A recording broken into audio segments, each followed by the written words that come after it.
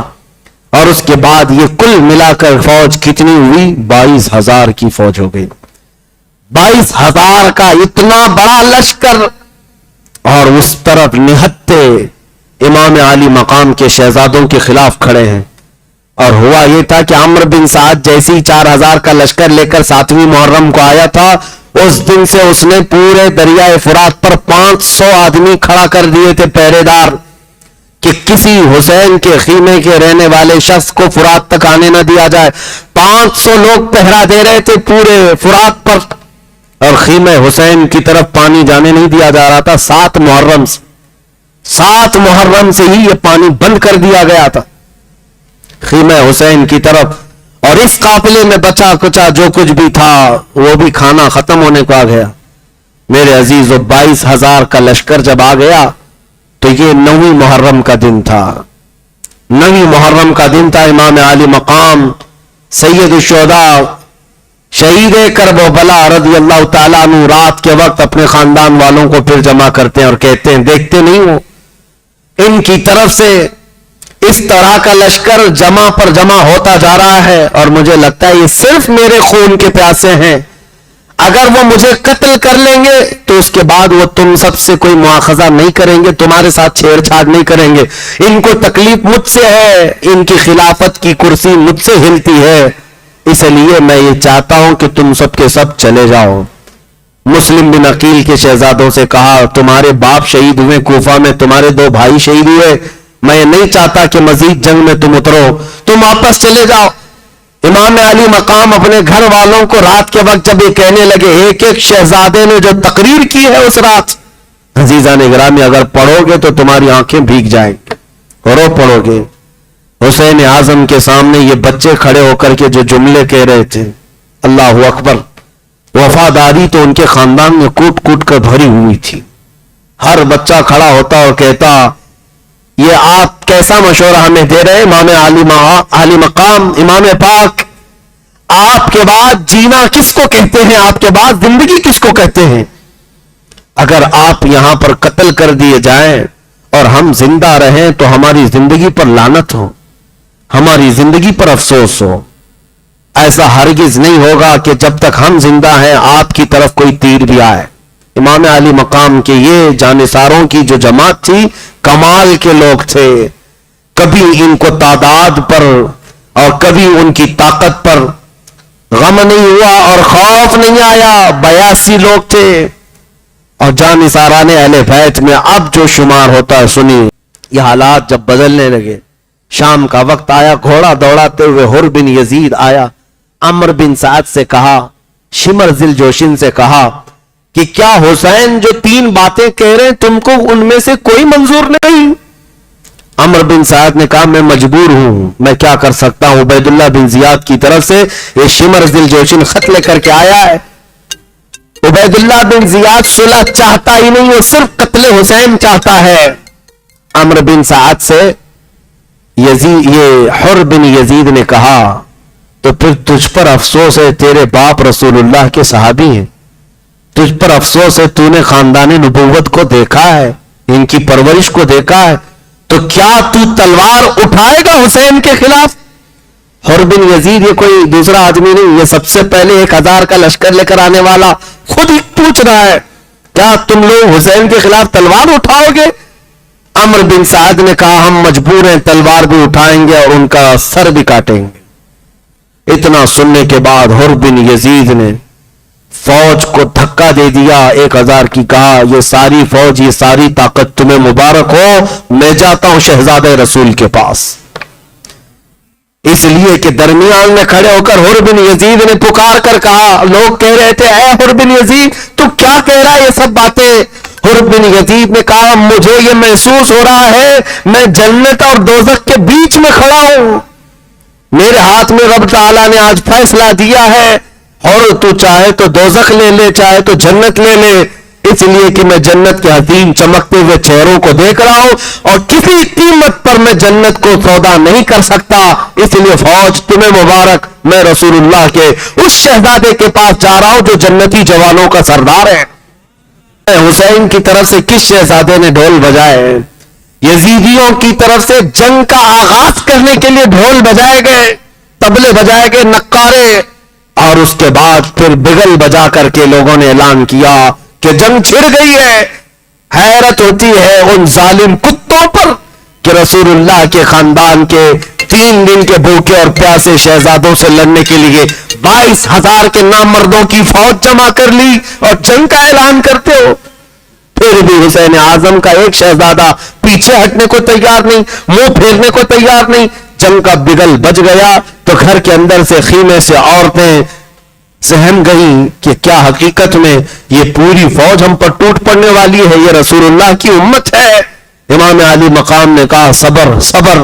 پھر عمر بن سعد جو سپہ سالار تھا یزیدی فوج کا, لوگوں کو بلایا اور جو جھنڈا اٹھایا ہوا تھا اس شخص کو بلایا اور کہا گواہ رہنا, کمان میں تیر ڈالتا ہے اور سب سے پہلا تیر امام حسین کے خیمے کی طرف پھینکا, کہا تم لوگ گواہ رہنا جنگ کی ابتدا کرنے والا میں ہوں, سب سے پہلا تیر چلانے والا میں ہوں, تاکہ امیر المومنین یزید کے پاس سے مجھے انعام و اکرام ملے اور میرے لیے جو پروانہ رے کی حکومت کا دیا گیا تھا اس کا میں حقدار ہو جاؤں.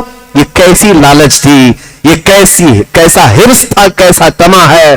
عزیزان گرامی اوقات, جنگ چھڑ گئی تو حر بن یزید جو شخص تھے, جو خیمہ حسین میں ایک رات پہلے آئے تھے, امام علی مقام کے پاس آ کر کہتے ہیں گھوڑے سے اترے بغیر کہ امام مجھے جانے دیں, امام علی مقام مجھے جانے دیں. امام علی مقام کے دست پاک کو چوم کر وہ میدان میں آئے. یہ سب سے پہلے انسان تھے جو کوفیوں کو للکارتے ہوئے کہا, تمہیں پتہ ہے کوفہ میں میرا نام کیا ہے؟ کوفہ میں میرا نام کیا ہے؟ مجھے کوفہ کا پہلوان کہا جاتا ہے کسی کی ماں نے دودھ پلایا تو آؤ. کوفی ویسے ہی بزدل لوگ تھے, تلواروں کی جھرمٹ میں آتے اور جھنڈ میں حملہ کرنے والے لوگ. یہ حر بن یزید کے پاس کوئی آنے کو تیار نہیں تھا. عمرو بن سعد بڑے بڑے لوگوں کا نام لے کر دھکا دے کر بھیجا کرتا تھا کہ جاؤ اس کے مقابل میں, جاؤ اس کے مقابل میں. حر بن یزید کا حال یہ تھا, بکھرا ہوا جیسے انسان ہو اور جو قریب آئے گاجر مولی کی طرح اسے کاٹ کر ٹکڑے کر دے. ایک ہی حر بن یزید ہے, تقریباً کچھ گھنٹوں میں 120 لاشیں گرا چکا تھا. وہ کس کی لاشیں تھی؟ حر بن یزید نے یزیدیوں کے خیمے کے اندر ایسی کھلبلی مچا دی تھی. میں اکثر یہ کہا کرتا ہوں, ایک دن خیمہ حسین میں آنے والے حر بن یزید کی طاقت کا حال یہ ہے, وہ چند گھنٹوں میں 120 یزیدیوں کے پسینے نکال دے, بلکہ ان کے خون کو زمین پر بہا کر کے دنیا کو یہ بتا دے, ایک دن سے اگر دامن سے وابستہ ہو جائے تو طاقت کا یہ حال ہے, تو پھر رسول اللہ کے خاندان میں حسین کی گود میں پلے ہوئے شہزادوں کی طاقت کا حال کیا ہوگا. اسی لیے میرے عزیزوں, حر بن یزید کو کئی جتھے مل کر کے حملہ کر کے حر بن یزید کو شہید کرتے ہیں. زہیر بن قین بجلی جو قافلے میں امام علی مقام کے ساتھ ہوئے تھے وہ آئے, حبیب بن مظاہر آئے, مسلم بن اوسجہ اسدی, یہ امام حسین کے جانثاروں میں سے ہیں, یہ چاہنے والے محبان اہل بیت میں سے ہیں. یہ آئے, اجازت لیے, اور امام علی مقام منع کرتے تھے, مجھے جانے دو, مجھے جانے دو, مجھے بات کرنے دو. لیکن یہ جانثاران ایسے تھے, یہ محبان اہل بیت ایسے تھے, امام حسین کو باہر ایک قدم بھی آگے بڑھانے نہیں دیتے تھے, اور کہتے تھے جب تک ہماری زندگی ہے امام علی مقام تو بہت بڑی بات ہے, آپ کے گھر کا کوئی بچہ بھی میدان میں ہم اترنے نہیں دیں گے. جتنے جانثار تھے سب آئے, اور شہزادگان اہل بیت کو بھی آنے نہیں دیا. حبیب بن مظاہر آئے, مسلم بن اوسجہ آئے, اور زہیر بن قین آئے. یہ بھی دوپہر کے قریب لڑتے, زوال تک لڑتے رہے. یہ تین ہی لوگ لڑتے رہے. کچھ لوگ آئے اور کوفہ کے لوگ مقابلہ نہ کر سکے, موت کے گھاٹ اتر گئے, اور ان تینوں بھی جام شہادت نوش کر گئے. امام علی مقام کے سگے بھائی جو تھے, مولا علی کی اولاد, امام علی مقام کے جو سگے بھائی تھے, عبداللہ بن علی, زید بن علی, بکر بن علی, عمر بن علی, عثمان بن علی, 5 شہزادے علی مرتضیٰ کے میدان میں تھے. یہ آئے ایک ساتھ امام حسین سے اجازت لے کر کہ ہمیں جانے دیں. حضرت عباس علمبردار, یہ بھی امام علی مقام کے بھائی ہیں, یہ موجود تھے امام حسین کے ساتھ. یہ 5 بھائی آئے, اور یہ کہ بات دیگرے انہوں نے کوفیوں کے سر اڑائے اور دمدار اور شجاعت کے ساتھ مقابلہ کرتے رہے, اور جام شہادت یہ کہ بات دیگرے نوش کرتے رہے. عزیزان گرامی اوقات, یہ خاندان اہل بیت کے لوگوں کا یہاں سے ان کی قربانیوں کی ابتدا شروع ہوئی. حضرت علی کرم اللہ وجہہ الکریم کے 5 شہزادے میدان کربلا میں خاک و خون سے وہاں پر ان کی لاشیں بکھر گئیں. تو اب سیدنا عباس علمبردار, یہ امام حسین کے بڑے بھائی, یہ چھوٹے بھائی جو حضرت علی کی دوسری بیوی سے ہیں, یہ آئے, خیمے میں تھے, بیویوں کی بچیوں کی حفاظت کر رہے تھے. ننھی سکینہ آئی اور کہا چچا جان, پیاس کی شدت سے حلق میں کانٹے پڑ گئے ہیں, 3 دن ہو گئے. میرے عزیزو, ہم نے رمضان کو محسوس کیا ہے, آج بھی روزے سے ہوں گے, ابھی دن نہیں ڈھلا ہے, لیکن پیاس کی شدت ابھی سے ہمیں پریشان کرتی ہے. کبھی محسوس کرو ڈوب کر کے خاندان رسول کے وہ شہزادے کیسے 2 دن کے بعد تیسرے دن کی پیاس برداشت کر رہے ہوں گے, جبکہ سورج اپنی تمازت بکھیر رہا ہے,